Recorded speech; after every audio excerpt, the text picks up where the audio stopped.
You are now listening to KMRO FM, aka Kamarocho Radio. I'm your host, Argyle, and with me as always is Jordan. Hello. Hi. It's been a while. It's been a while. It's been a while since we talked about Yakuza. It's always something. Yeah, we had like a good streak going, and then you went to visit your parents in then jolly old England. Then I got really sick. You got really sick. I got sick, and then I got sick again, like a week later, and then I started a job. So and then you got a new job and everything. So it's been a turbulent time for you. Do we want to do Club Sega? How you doing? By the way, I'm doing fine. I'm very tired. I'm working night shifts now, so I just woke up, which is a little later than I was. I'm in very sleepy mode. Yeah, so Jordan sounds, a little neepy on our recording. I'm wearing a nightcap, and I've got a little candlestick right here on my desk, so on a plate, and a nightgown. So just so you kind of understand my current state. Mm-hmm. The feather that he was blowing up and down in his sleep is landed on his head. It's just hanging out there, and it is very undignified. But I won't mention it to him. I've been doing pretty good. Nothing's really changed as far as my situation goes. I'm chugging along. Just out there, working, doing the daily grind. Mm-hmm. I guess it is time for our most half-assed of segments. It's time for Club Sega, where we talk about the other games that we're playing besides Yakuza. Yeah. I should say that every day we get closer and closer to Gaiden, the man who erased his name. That's on the horizon. I think there's a big gameplay thing that came out that I think the RGG Summit was between now and our last episode. So I mean, the RGG Summit was when I was out of the country. Yeah, they didn't really do a whole lot at that, so I don't think we need to talk about it. But I mean, they revealed Kiryu's styles. Officially, that he hasn't. I saw his style. I saw what he did to his hair. I don't know if I trust his style anymore. Yeah. I did know that he has I do know that Kiryu has a cool spy gadget now. Yeah, he has agent style where he can use a bunch of gadgets. He has wire tricks and he can summon drones and shit. It looks really fun. Strange. Also, something. It looks like the fights are crazy big. You just fight dozens of guys at once. It's like a Muso. Yeah, it's almost like a Muso in the the amount of guys that you're whacking at the same time. Let's see. Okay, what have I? Recently I got Pikmin 4. Oh hell yeah! Which is really good. I played Pikmin 3 a bit, and then by the time you get your third guy, it just started really hurting my head, how much there was to juggle, where it's just so much stuff going on at once. Yeah, I remember I played Pikmin 3 because I got it free on the Wii U, and it was I just kind of binged it over a couple nights. It's really fun, and actually it's kind of fun to do things on the gamepad because you can plot your little routes on there. Yeah, I feel probably having the gamepad helps with the 3 characters. So if you play it on the Switch like I did, where you have to pause and then that was a little confusing. But Pikmin 4 is really, really good. I like the new the little dungeons, the little caves, which are nice because they slow down time when you're in them, so you're not always stressing about having things to do. So you're not really you're not watching the overall time to be oh shit, I gotta make it back out of here so I can get that fruit back to the right. Exactly. You kind of get some leeway when you're in the little dungeons, which I'm assuming that means that later in the game they'll be more complex. And I'm still in the early part of the game, in the first 4 or 5 hours, so things are still pretty basic. Yeah, I'm sure all Nintendo games, there's probably a post game with more difficult content. Absolutely. Yeah, I've only played 3 actually, so I bought the 1 and 2 Switch versions a few weeks back when they released them or whatever. I still haven't gotten around to playing those because Do you have anything else to say about Pikmin 4? Well, if you're, I will say to add to what, your early game Pikmin experience. I remember playing Pikmin 1 on the GameCube when I must have been 9 or 10 years old. And I think my brothers got it. It was probably a Blockbuster game, if I'm being honest. Mm-hmm. Remember that? But what happened was I was like playing it and things are going great. I was like, oh, cool, you pick up things and move them around, and I got all these Pikmin. And then I fought the boss. There's like I think it was the first boss was like this big bug that rolled around. And he rolls over every single one of my Pikmin, crushing all of them, and then I turned the game off and I never played it again. All right. My only experience with the big fat bug that rolls over and kills you is WarioWare.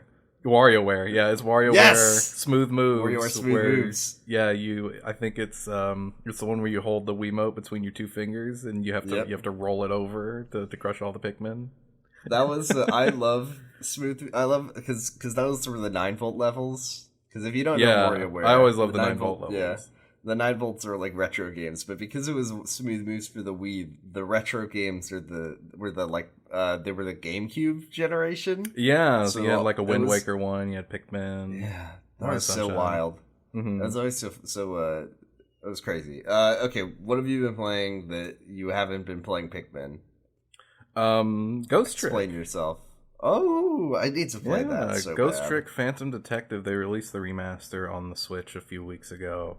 And I bought it immediately because it was one of those games that's been on my radar for a long time. But just due to my general being bad at like emulating things and also it being expensive as fuck to actually get like a copy of it for the DS because it didn't sell all that well, and DS games just the price just keeps going up and up and up. I heard that it was available on iPhone or something. It was on iPhone. Never had an iPhone. Oh, unfortunately. Yeah.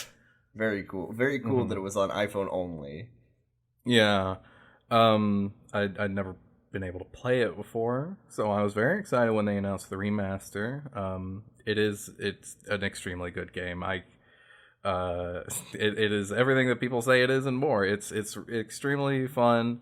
The puzzles are very inventive with the way you do them, and like it's a game where you play as a ghost and you just manipulate little items to do things, and they have like one way you can do them, but it's about finding out like which order to manipulate things in, when to do it, so that you can stop people from being killed, basically. Because that's kind of the main conceit, is that you can travel back in time and stop people from being killed.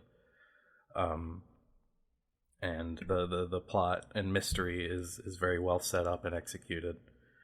All the characters are very fun. It's extremely good. It's like $30. It's on Switch. I don't know if it's only on Switch. It might be on Steam too. But yeah, get it.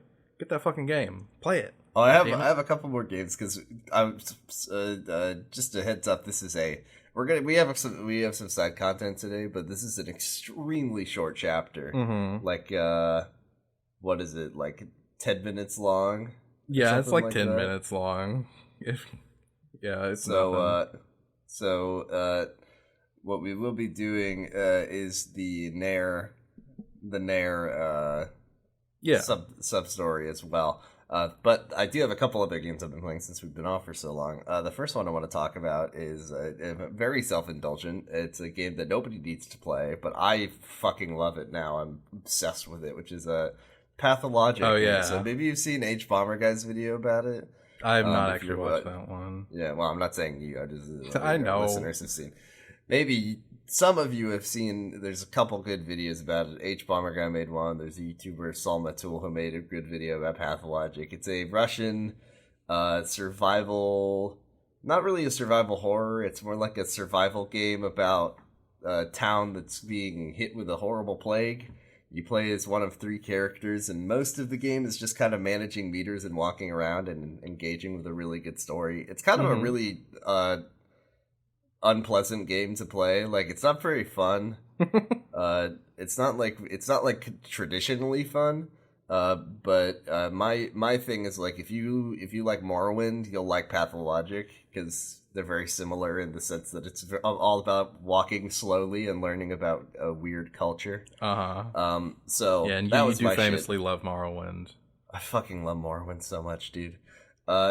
So I played that 50 hours, and I have one more playthrough to do. And then the other game that I really, really want to talk about is Ultra Kill, which I somehow slept on. I don't know how I slept on that game. Like, it's been out it's been in early access for a couple years. Yeah. Oh my god. Never it's a good before early has access game, folks. Oh my god. Never before has a game just been, like, exactly my shit. It's like it's a first-person shooter, kind of Doom boomer shooter that moves at, like, 9,000 miles an hour. Yeah. You can throw coins in the air and then shoot the coins and punch the coins and shoot other guns at the coins and then the coins. Oh my! It's just like, it's so hard to even describe the game. It's for a quick rundown of its influences, just look at the game's website. It's devilmayquake.com is where you can find that. Ultra Kill is really cool, and seeing you get really deep into it was so cool because I didn't play that much of it, but like I learned a little bit about the tech, and I just wasn't really able to do it. Mostly, some of that's because of my setup, some of it's just because I'm not that great at like FPSs and stuff. So like, seeing you pull off these like fucking stunts was crazy. I also somehow managed to make it like basically to the end of the game without remembering how to heal. Oops. Yeah. I made the game considerably harder on myself. In the first few seconds of the game, they tell you that you drink blood to heal, and Jordan was just like, "Oh, okay." I don't know what that means. I don't know what that means. It means you gotta kill enemies and then stand in their blood sprays. And God, what a good game! There's some like super secret extra bosses that are. You have to like get the highest rank on every mission and then get some secrets. I really want to go for those when I'm. Oh yeah. You didn't finish getting all the like P ranks or whatever. No, I'm working on it. It takes a while, Yeah. And then there's still one more chapter to come out. Oh my god, I'm so excited! What a good game. Yeah. An instant favorite. I'm obsessed with it. It's great. It's got a cool story too. All right, let's talk about our 8 to 9 minute chapter first. And why don't you regale us with the resolution of the Nair storyline, which, by the way, I never ever ever got very deep into because it's just it's just come so late into Tanimura's already pretty short story. I mean, you unlock it in chapter 2. Well, to be fair, like you can and then probably do all of it right then if you want. Yeah, chapter 3 is like 6 minutes long, and then chapter 4 is like dramatic climax. Yeah, well, chapter 3 is nothing urgent's going on, so I think this is kind of they're like saying, "Hey, you should do side content right now if you haven't done it yet." Because like all your side stories are available to you. Like you can do the Nair stuff, you can do the police radio dog shit. You can do all that. So last time, if you remember, I keep wanting to say Kashiwagi. That's not his name. It's Katsuragi. Kashiwagi is dead. Rest in peace. Mm-hmm. Revealed that he did the Ueno Seiwa hit. Yeah. Which is confusing because we saw it happen. We did see it happen. We did see the cutscene. It would be so funny if the game just like just shows another cutscene of it reveals that Katsuragi was wearing a Saejima mask the whole time. But it doesn't make any sense. But Tanimura has gone back to Homeland to discuss this with the two most qualified people that he knows, which are his adoptive father, I guess, Zhao, the Chinese chef, and the chief of community safety, Hisai, the like nice old policeman. Yeah. Oxymoron. So yeah, they're talking about this mystery that they've uncovered that Katsuragi did the hit, even though we know that Saejima is in prison for it. Well, not anymore. And Hisai is also incredibly concerned because Sugiura from Homicide said Sugiuchi. Jesus Christ. I think Sugiura is from Judgment. Yeah. Sugiuchi from Homicide is like, calls Hisai like, hey, your boy is trying to talk to the Ueno Seiwa, the Yakuza. Can you maybe deal with that, please? Mm-hmm. You're reminder that Hisai is the one who's like, hey, Tanimura was gambling on the job. He was doing all these horrible misconduct, and then Hisai's like, geez, come on, man, your dad, he was such a good cop. Chin up, you gotta try harder this time. You gotta try harder. You're gonna disgrace his name. And Tanimura's like, no way, old man. And he says, oh man, jeez, please. He's listening to the horse races literally while he's doing that. Mm-hmm. Tanimura tells them all about, basically that the hit was a setup. Right. And Hisai's like, whoa, that's fucking crazy. I didn't know anything about that. Tanimura's like, really? He says, yeah, man, I was like nobody back then. I was like the very, very bottom of the totem pole. Mm-hmm. I had no involvement in whatever this whole cover-up business is. Yeah. So Zhao thinks it might be like, he thinks that maybe it was to protect Katsuragi. Nobody really knows because the police have covered it up so pretty thoroughly scrubbed it. Yeah. Hisai does have one useful bit of information though, and it's that if there is any remaining information or clues, it would probably be in Archive Room 13 of the Tokyo Metro Police the nasty cop room. Yeah. What's it called? It's called the Forbidden Room or the Scandal Graveyard. Because just all of the most heinous shit, they send the files there to cover them up. Killer Kawara's down there. Oh yeah, he's got a whole box full of files down there. And then it honestly, if you go down there, this is basically just where all the police misconduct goes. So it's basically just a Tanimura shrine. It's just got his pictures all over the wall, like Tanimura posters. Every day, it's someone's job to go down there and just put more files in Tanimura's ever-increasing drawer.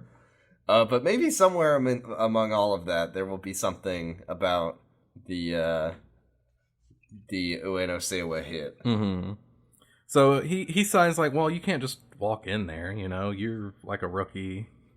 Also, you don't know your way around, so and Tanimura talks Hisai into taking him there, and this is just nothing. You just immediately you're like, all right, let's go, all right, and then you're teleported to the thing. There's no tension and sneaking into the archive room. It's in the third floor basement. We got to get all the way down there. We got to unlock the door. You're just long battle. There's one of the Judgment 2 stealth sections that were all right. God, imagine if Yakuza 4 had a stealth segment. It does have a pretty crazy segment in the next chapter. We'll get to that.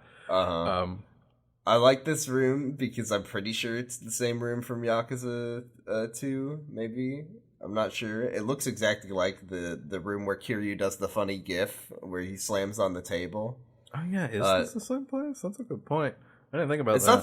It's not the same room, I don't think, in the world, but it just looks like the same room. Yeah, I mean, it's a room full of shelves with files in them, so...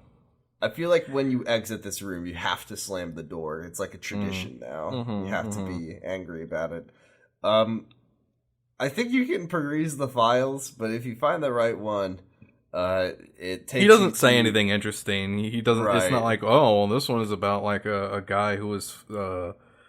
found, shaking down an orphanage for drug money or whatever. No, he's just like, oh, this is the wrong one. Oh, this is the wrong one. And yeah, you eventually find the right one.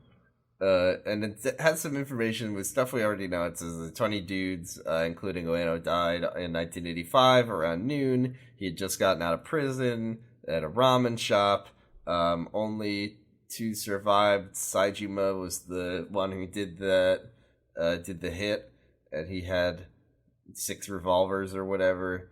But there's one thing, one new piece of information that we learn, which is that in addition to Tanimura's dad, Taigi Tanimura, who we get a picture of here, by the way, and he looks like the nicest man in the whole world, like the nicest police officer. Also, his face looks really fucking photoshopped, like it's kind of askew. He looks like he's been his hair.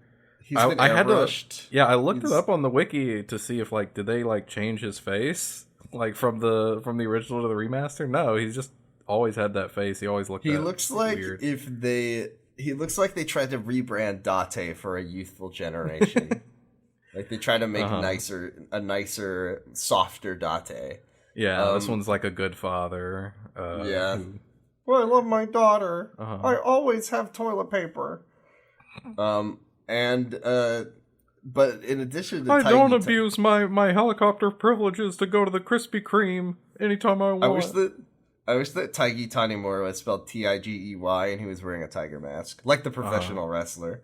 And also, but in addition to Taigi Tanimura, his father, Tiger Mask Tanimura,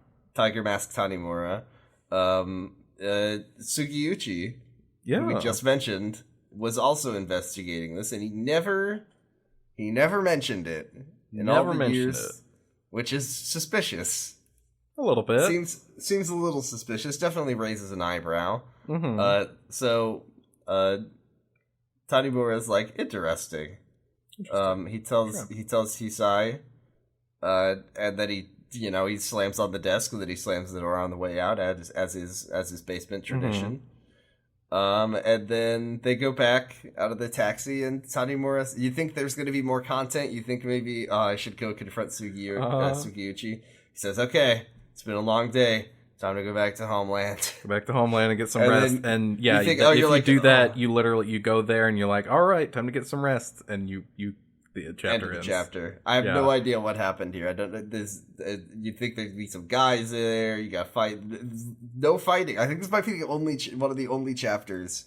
Probably a handful in the whole series where there's no fights in the story content. It got to be the shortest. So that's the chapter. He tells Zhao, I learned one new thing, that Sugiyuchi was investigating with my dad, and that's, I guess I'll go talk to him tomorrow. Yeah, that's Tanimura chapter 3, Door to the Truth. Yeah, you feel like I guess the door to the truth opened. That makes, Anyways, let's do some fucking side content. Do some side stuff. You've brought a selection of delightful. Content one. It's just the whole Nair side story. Remember, we met her. She is a police officer from the Philippines? ? From another country, who has come here chasing after a murderer with her two squad mates, and she has enlisted you to help her because you're a Japanese police officer, and that can open some doors for her and help things go down a little smoother. So you are helping out with their investigation because if you didn't just volunteer to do it right now, that you would have been assigned to it. So this kind of, the way this goes is that generally you spar with her and then you get a little bit more progress on the investigation. So the first time you spar with her, you get like a parry window upgrade. It's very nice. Oh boy, does it make the parry useful? No. I mean, outside of boss fights, no. Or inside of boss fights, no.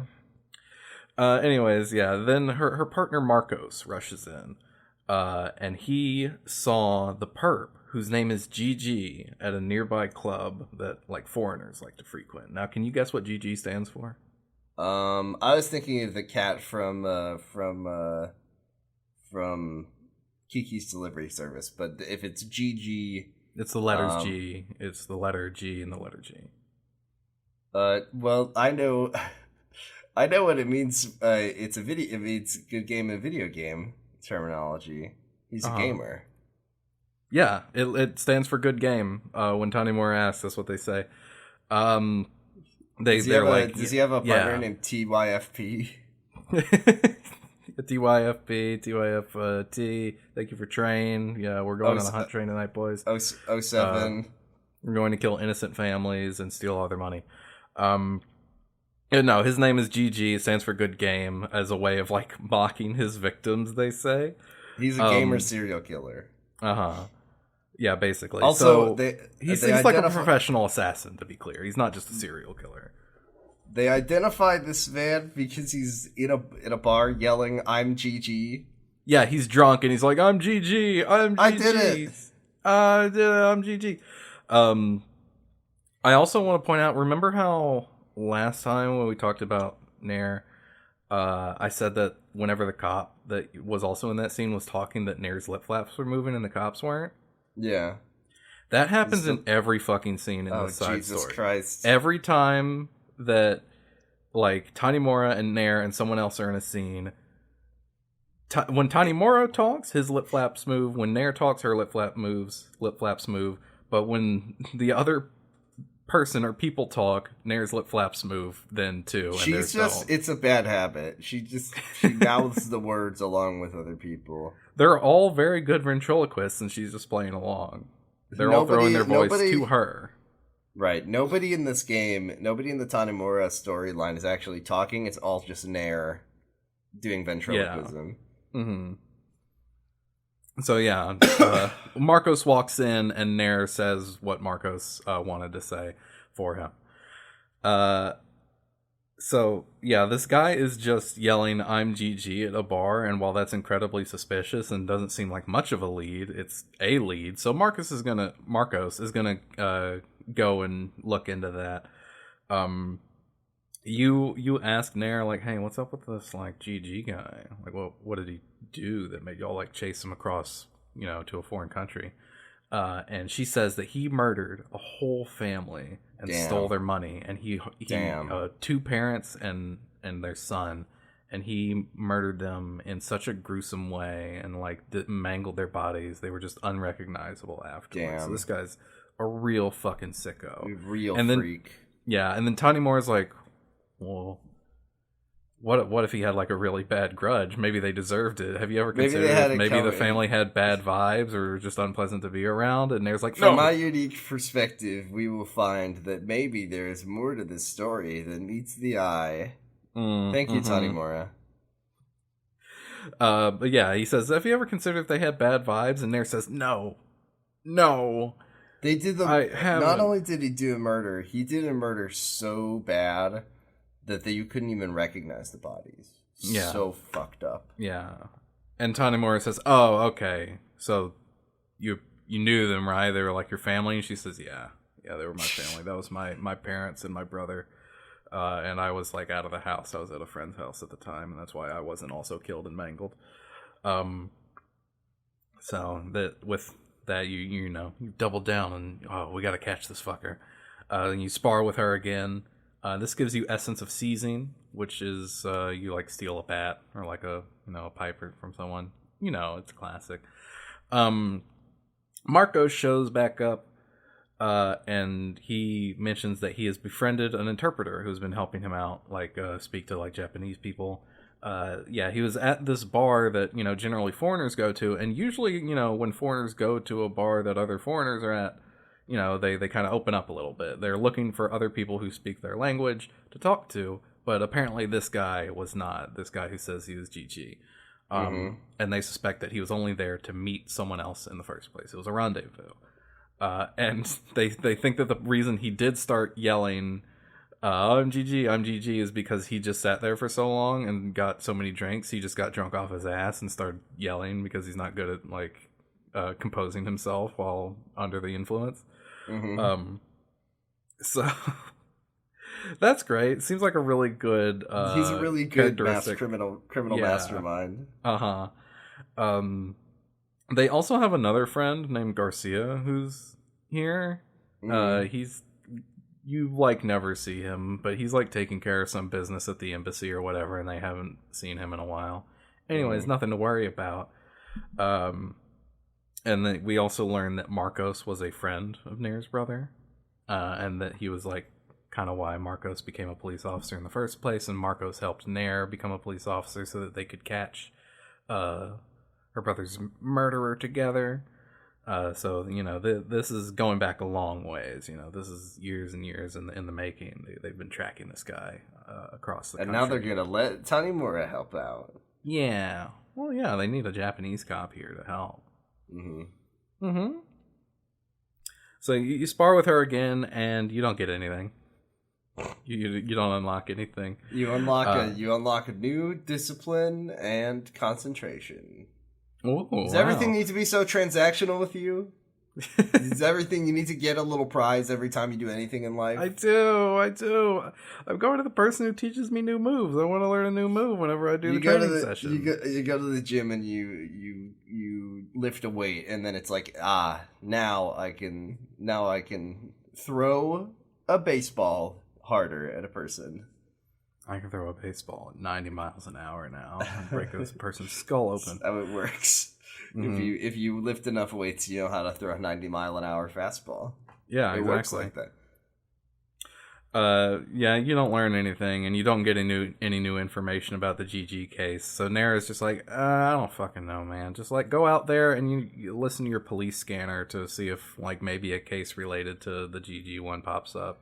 This is the game's way of forcing you to use the police scanner, whether you like it or not. Yeah. In the video I was watching for this, they didn't get it immediately. They got a different one first that was like just some guy causing a ruckus, and then you chase him down, and he's like, oh man, I only ran from you because I didn't want like anybody to find out about the hentai that I just bought. Please don't tell anyone. Here's 20,000 yen to not telling anyone about my hentai habit. Please, please, please. So that's fun. That's pretty funny. Would you give someone $200 to not talk about how much you like hentai and how you just buy hentai? I don't think it'd be worth the money for a stranger. For like a police officer, yeah. Is it a crime? It's not. There's nothing illegal about it. But your reputation's on the line. But like, is the police officer going to start going around telling my like friends and family about it? No. Well, then doesn't seem like it'd matter. It's not like Tanimura is a man of spotless character. Yeah, well, you're clearly a more logical person than this man. He's panicking. I guess that Tanimura is maybe it's a really embarrassing hentai. Yeah, or Tanimura is like to blackmail people about it. He does. Yeah, he just makes up a law on the spot. Like, you can't be. If you're over 25 and you buy hentai, then you have to you can go to jail for 20 years. You have to publicly disclose that you've purchased this. You have to post it in the newspaper. Yeah. This is gonna go all over MySpace. All over. It's gonna go on MySpace. We're gonna post about you on MySpace, and you're gonna be humiliated in front of your friends and family. Police MySpace account. Yeah, one of those like we like the Toronto PD where they're like, we seized this gun on the street and it's like a flintlock, but it's we seized this dangerous magazine on the streets of Kamurocho, and it's just they have to completely blur it out. Yeah, it's a hentai. I mean, I think this man might have been purchasing some highly illegal material, is what it kind of sounds like. Now that you mentioned it, could be. Who knows? So, what's next? But that's not what we're looking for. Yeah. What we're looking for is an encounter on Nakamichi Street that you can have where there's these two foreigners who are like, I'm here with my gun and I'm gonna cause problems. So you beat them up to make them not cause problem anymore. And they're like, fuck. Their names are Smith and Johnson, Their names are Smith and Johnson. It's very funny. Mm-hmm. You beat up Smith and Johnson, and they're like, well, I only had a gun because I hear that there's like a professional assassin, hiding here in Kamurocho, which like, yeah, dog, there's killers all over the place. It's Kamurocho. There's like 500 different Yakuza families that are stationed here. You're the most dangerous city in the entire world. You cannot walk 10 feet without someone trying to kill you. Yeah, or scam you, or like scam you, rob or you, kidnap you. Yeah, do any number of things. Like, your gun's not going to help. Sorry, buddy. You're just going to cause problems. You're probably going to clip some random person who had nothing to do with it. Just the poor Smile Burger cashier. Damn. And they're talking about the protege to a famous hitman. and the famous hitman is GG. So GG is here, not by himself. He's also got people training under him here. You report this to Nair, and she's like, oh, okay. GG must be so strong, like so powerful. He's not even trying to hide, and he's got like these assassins out on, just loose in Kamurocho. It's basically like an intimidation tactic to try and, scare other organizations with his, might. We later find out that he's got like 5 goons, so let's ignore that for now. We're in the city with Goro Majima where he can make a parade of his own Yakuza happen whenever he wants. Like, he's gonna be quaking in his boots when he sees that GG has like 3 guys in jumpers and 1 guy who's kind of buff in a suit working under him. I'm already scared. So yeah, you've got a whole organization backing this guy up of 6 guys. 6 guys. Yeah. When you spar with Nair for a 4th time, you get Essence of Arm Dragging. I don't really remember which one that is. Look it up. And then Marcos runs back in. He's got huge news. He has got huge news. Someone has spotted the guy who was at the club claiming to be GG. And not only that, they know that there is a building that this man goes into every single night. So, pretty big, right? Like, that's probably their base of operations. I would say that the guy who's been hanging out in a bar yelling, I'm GG, not particularly hard individual to track down, but yeah, Marcos. Well, he was only doing it the one time, but, somebody spotted him again. Yeah. When he was presumably not yelling about how he's GG. He was whispering it this time. He was whispering it. That's how he psychs himself up. He whispers, I'm GG. I'm GG. I can do this because I'm GG. I can do it. I'm the top gamer criminal. I'm the top gamer criminal. I'm going to kill this man. And his wife. And their son. Call of Duty. That's the only crime he does. He kills parents families. And sons. Yeah. It steals their money. That's a real sicko. We gotta stop this guy. Yeah. But we can't just go, kick in the door on this fucking building. We got to do things by the book. Or, according to Tanimura, he says, if this was just me going in there, yeah, I wouldn't fucking care about getting a warrant. Are you kidding me? I'm Tanimura. But since you guys are from another country, it could cause like a whole international incident if we don't, do things absolutely by the book. So I'll get the paperwork all filled out, and you guys just get us probable cause so that we can go in there. Mm-hmm. And one thing that you can always count on Tanimura to do is do things by the book. He loves it. He's always doing it. Well, this one time, he's like, yeah, we can't really fuck around. We don't want to get in trouble. I would prefer if we didn't, but it's it's tough. I don't want to hamper you guys. It'd basically just end your whole investigation if we didn't, get this warrant. So we're not gonna go and just bust in there and put everyone in cuffs right now. We got to wait things out a little bit.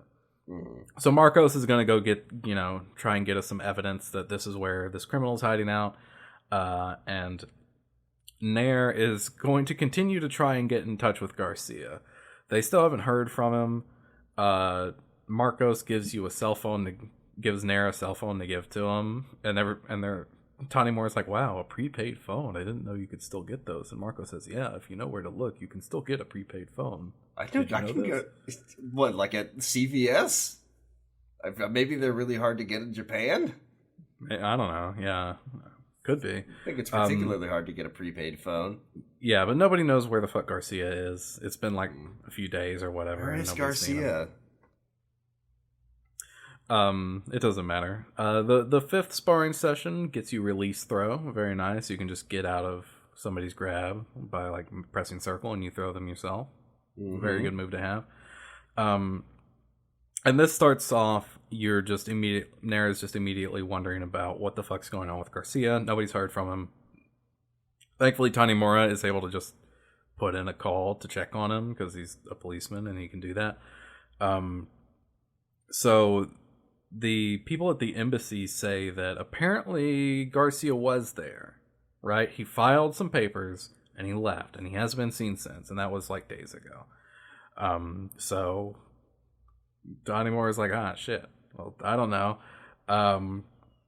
And your only lead now is you have to listen to the radio again, because you're trying to keep an ear out for things that he might be involved in that might have to do with his kidnapping or disappearance. And this eventually brings you right back to Nakamichi Street. There's a weapon smuggler who's been sighted there. I know a weapon smuggler. It's not that guy, is it? It's not that guy. This is a completely different guy. Didn't that guy? Am I crazy, or did that guy go to prison after Yakuza 3 and then come out shredded? Did I make that up? I'm thinking of a different thing. Kamiyama? No, he did not come out shredded. I'm thinking of the guy from Better Call Saul is what I'm thinking of. Okay.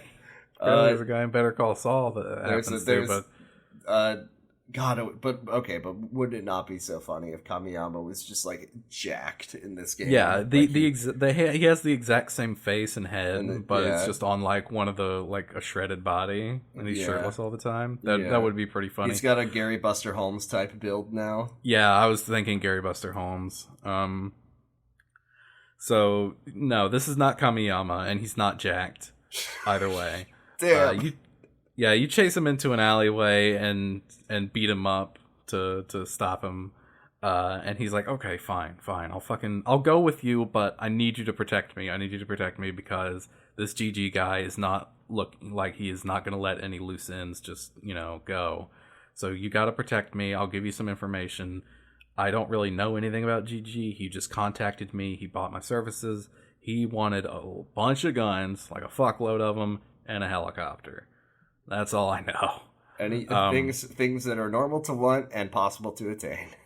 Well, apparently he got them. So before you can take this guy into custody, the screen fades to black and you hear a gunshot noise. And then when the screen fades back in, the guy is lying dead on the pavement.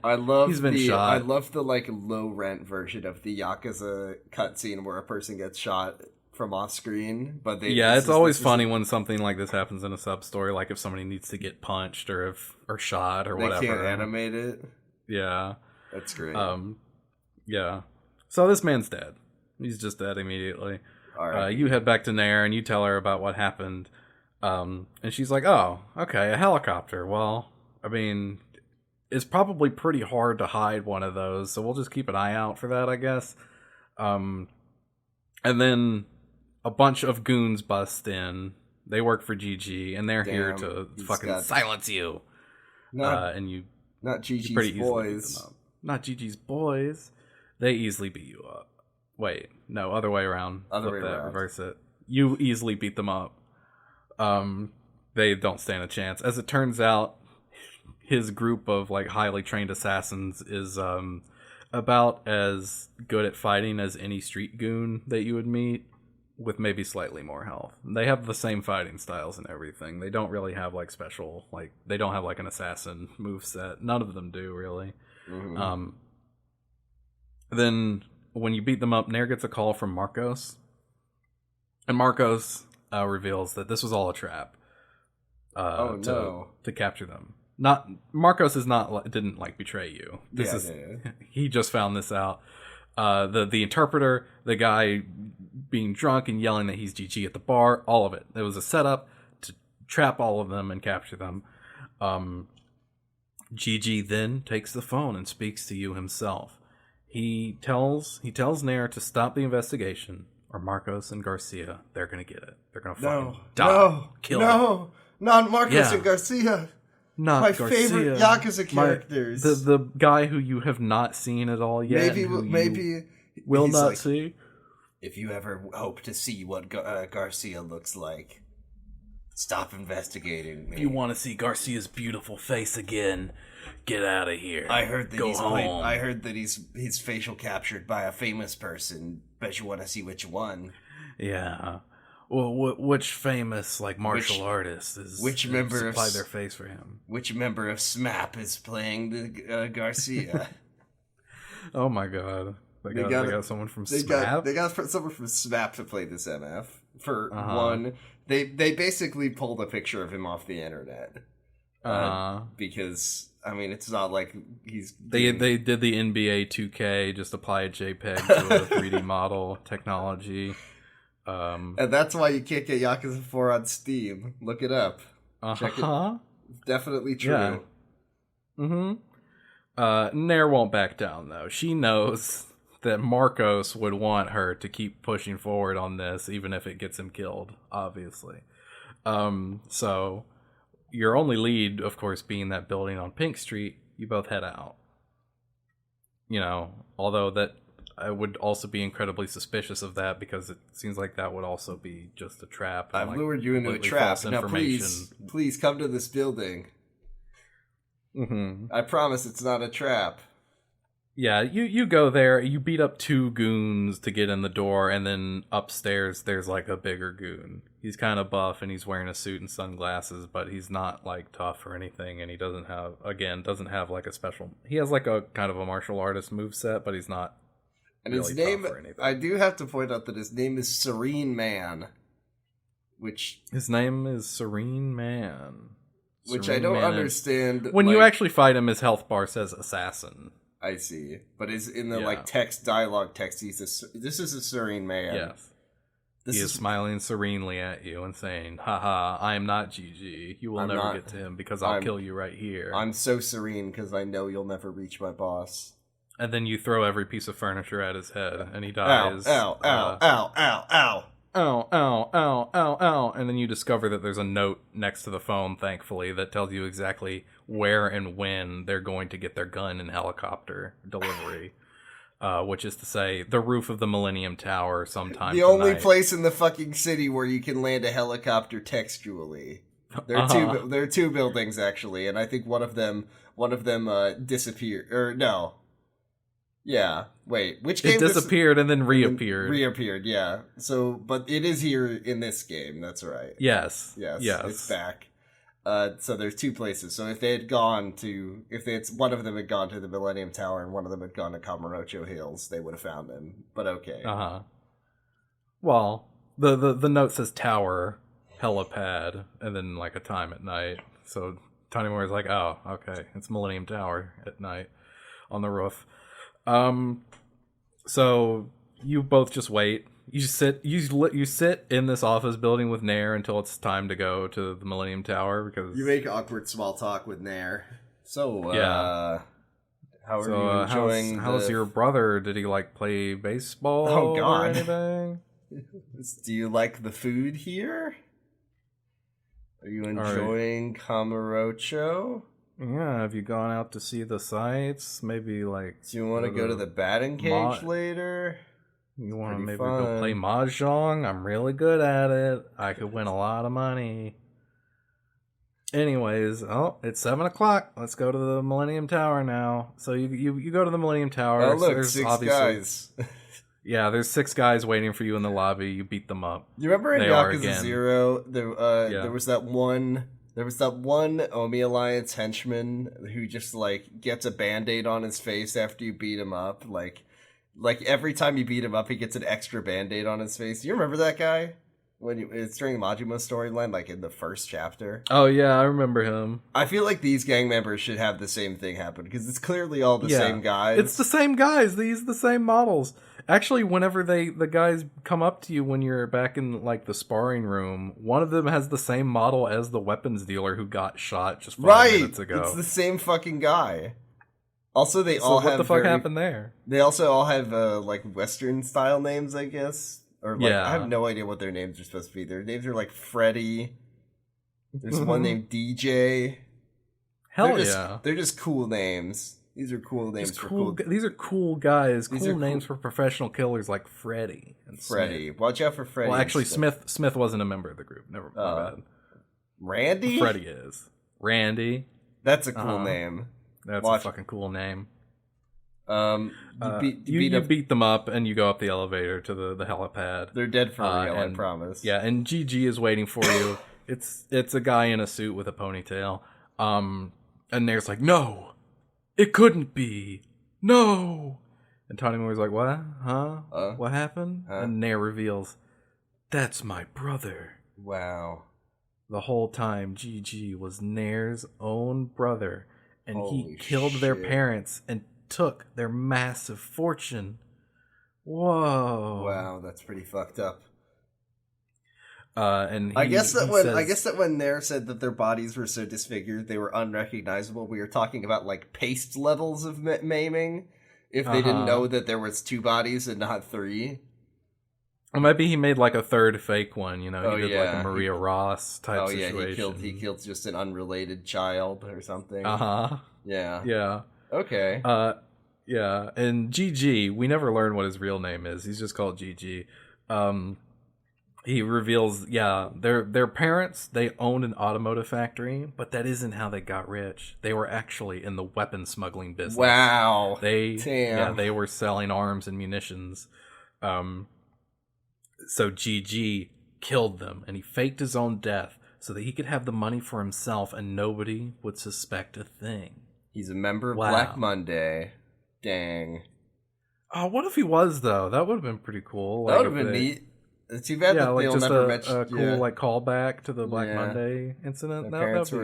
Your parents were part of Black Monday, and he took over, but unfortunately, that's not. Yeah, and Tanimura's like, "What the fuck? That's crazy! How did they not find out that one of them was you?" And he's like, "Well, maybe this wouldn't have worked in Japan, but in my country, the police, the forensics aren't as good over there, so I was able to pull it off." And with all this money, now that I'm in Japan, I could do whatever I want. And he says that the reason he killed their parents was he never got along with them in the first place. So he never felt bad. I didn't like our parents. They had bad vibes. They had bad vibes. And he didn't kill Nair or Marcos, and he let them. He was like trying to get them to let the case go, because he did like confide in them a lot and have like a bond with them. So he did have, love for them, even if he didn't have love for his parents. And so, it's just time to beat him up. He's got a shotgun. Watch out. He has a shotgun. If only we had Kameki Firearm flip, sadly. Not this dude. This dude doesn't know it. Not yet. Tanimura guy does not know it. So we'd love it. One thing I always love, famously, I enjoy Yakuza boss fights where the guy rolls around and shoots you. I always love when they do that. It's always the best kind of like fighting style to go against. Dude who is a guy with a gun who rolls around a lot. Yeah. Almost as good as a guy with a gun who summons in more guys to distract you with guns. Yeah, those are I always enjoy them. So you beat him up, and he's like, I only ever wanted you to be happy, Nair. I killed our parents because they were so bad at managing. They were so bad at managing the money, and they weren't going to leave a single cent of it for either of us. And Nair's just like, I don't care. You're not my brother anymore. My brother died a long time ago. Take him away, boys. So the Tanimura calls in some, more cops to arrest him, and Nair's just like, all right, well, time to start the extradition paperwork. It is kind of a bummer that my brother killed my parents, but on the other hand, he's still alive, so that's kind of all right, and he seems to feel some sort of remorse for what he did, maybe. All's well that ends well. All's well that ends well. And this is when Tanimura learns the Komaki firearm flip. Hooray! Well, how does that even work? Hooray! He comes up with a very similar technique, and just through, because it's a video game, they just call it the Komaki firearm flip, I guess. I learned this from an old man many years ago. I invented this. This is my own original idea. Nair's like, I learned a move from my grandfather many years ago. Do you think that, like, if Tanimura is gonna get like a cease and desist from Kamaki?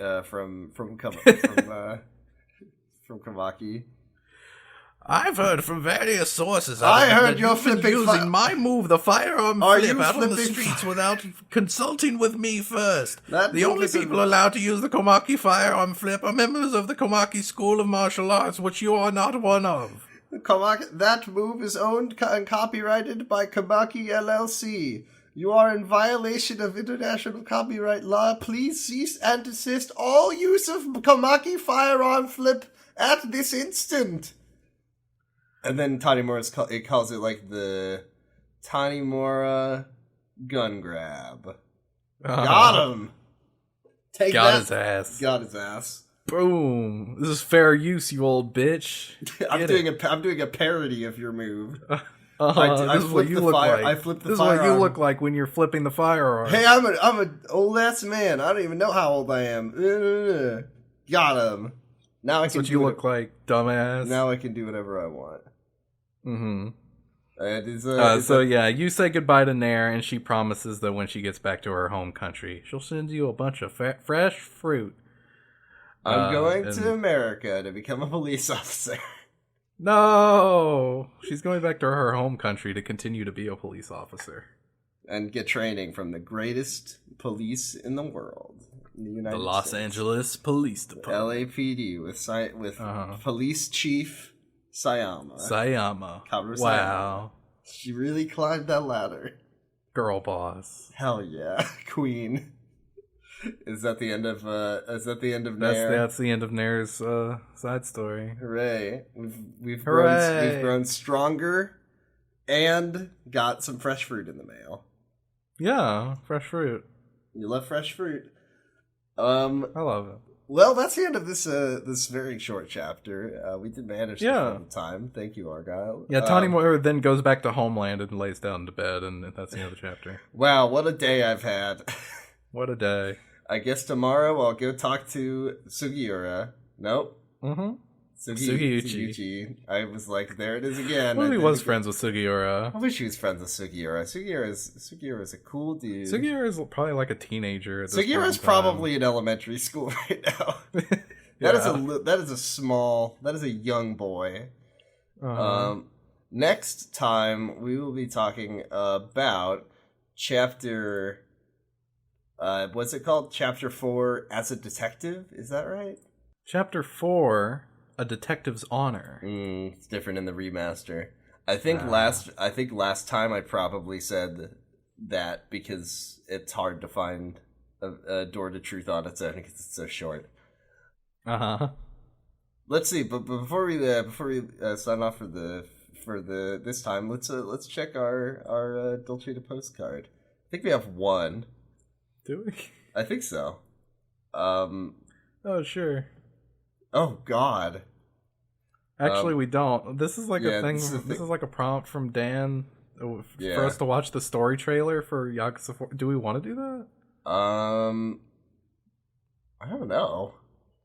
How long is it? It's 2 minutes 40 seconds. I almost said 2 hours. 2 hours. I haven't checked this to see if it's funny, so maybe we'll do it next time. Yeah, maybe we'll do it next time. We won't do it this time, though. It's gonna be like, in a city filled with crime and titties. A city filled with crime, titties, boobs, ass, guns. You shoot guns and drive cars. I'm Kiryu fucking Kazuma, bitch. We're just talking about. They dubbed it, but just for the trailer. Just for the trailer, they brought Daryl back. Oh, I don't know if this had come out at the time of the last episode, but they got rid of Daryl. They're going to replace him with somebody else. King in our hearts. It was always bound to happen. I'm so glad he got to come back for one more game. And it was extremely funny that they got him back for Yakuza 7, but I am glad that they replaced him, to be honest. He wasn't all that great in 7 either. No. He was a holdover from a game put out in like 2005. So yeah. Well, that's it. There's no pour one out for Daryl. Pour one out for Daryl. That's it for. He's not dead. He's just not in. Yakuza he's just not. He's not Kiryu anymore. Right, sorry.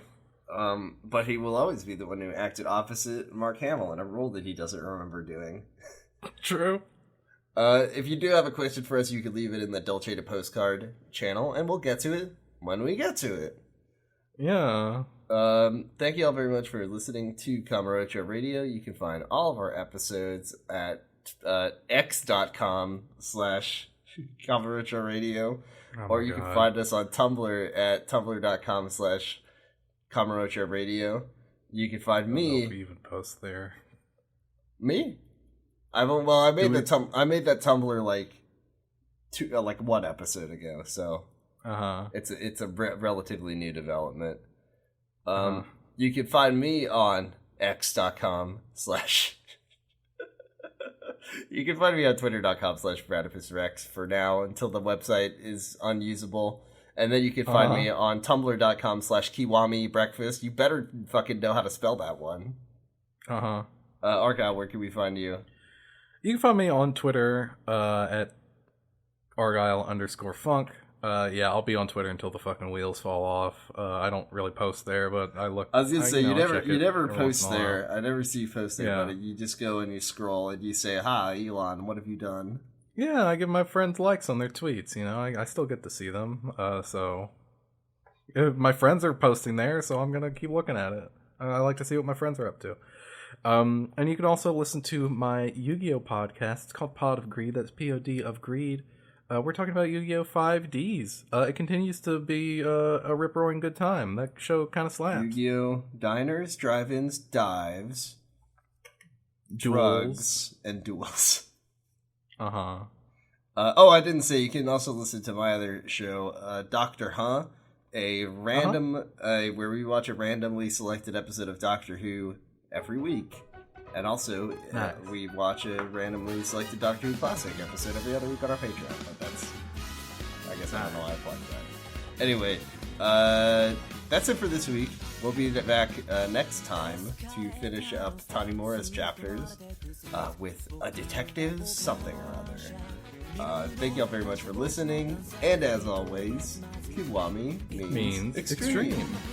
Bye.